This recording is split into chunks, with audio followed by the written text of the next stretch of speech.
Abraham Lincoln did not shoot John Wilkes Booth.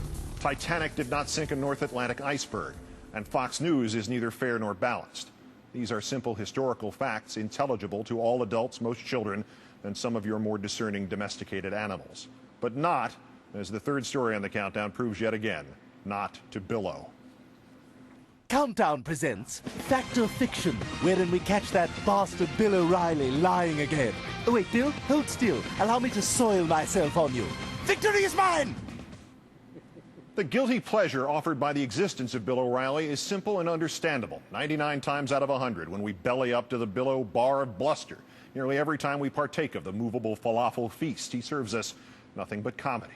Farce, slapstick, unconscious self-mutilation, the sideshow Bob of commentators forever stepping on the same rake, forever muttering the same grunt of inarticulate surrender, forever resuming the circle that will take him back to the same rake, the Sisyphus of morons, if you will. But this is the 100th time out of 100. It is not funny at all. Bill O'Reilly has, for the second time in just under 8 months, slandered at least 84 dead American servicemen. He has turned them, again, from victims of the kind of atrocity our country has always fought against into perpetrators of that kind of atrocity. He has made these Americans into war criminals. They are dead and have been dead for 61 years.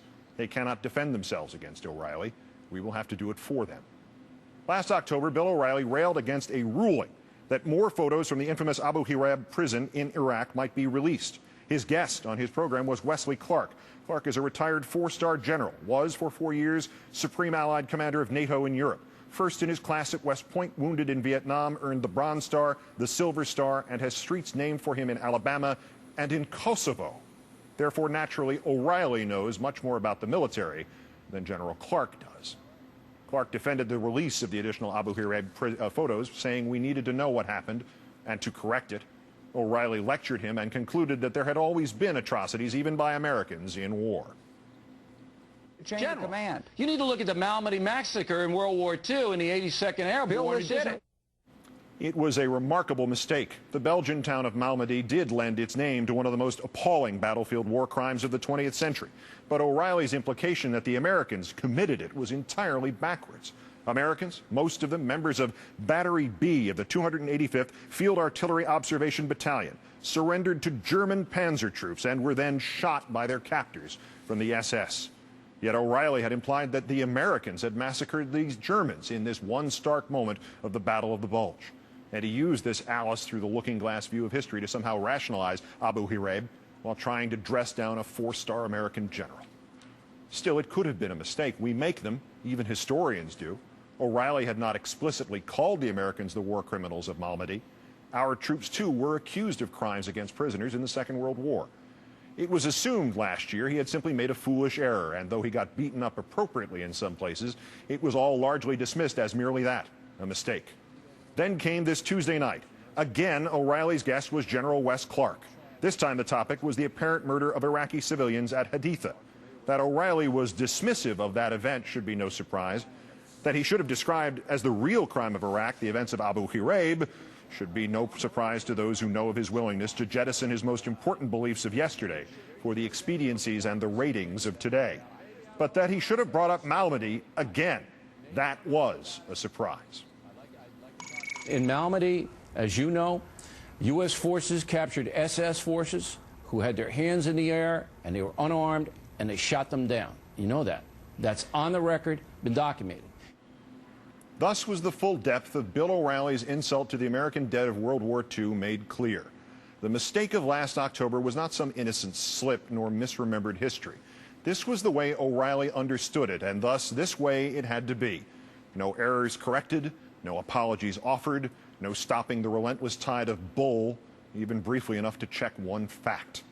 The facts of Malmedy are terrifying, as described by Michael Reynolds in his painstakingly detailed article from a 2003 issue of World War II magazine.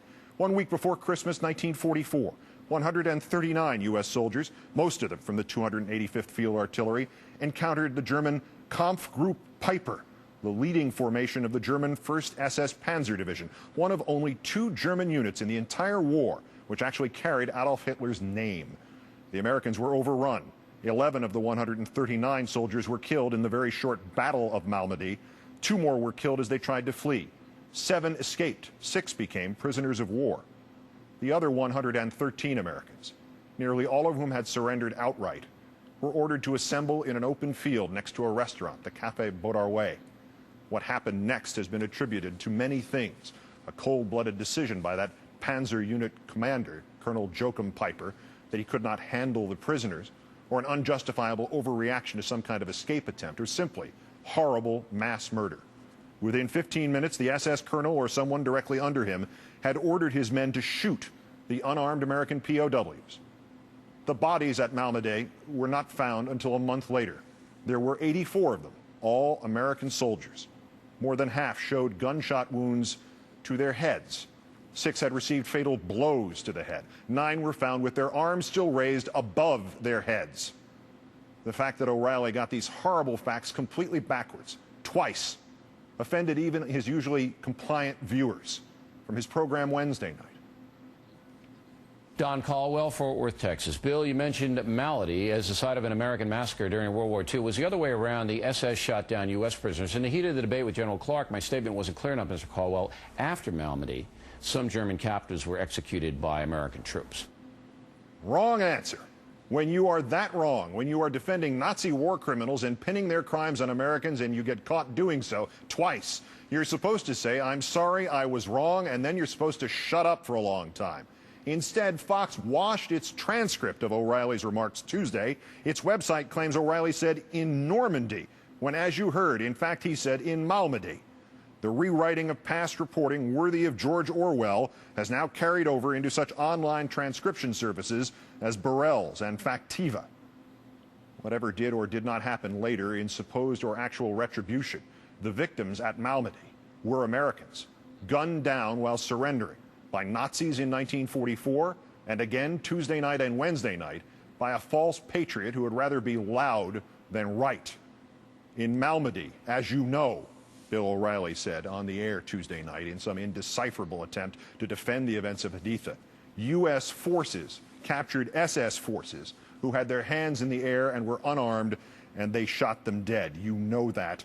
That's on the record and documented. The victims at Malmedy in December 1944 were Americans. Americans with their hands in the air. Americans who were unarmed. That's on the record and documented. And their memory deserves better than Bill O'Reilly. We all do.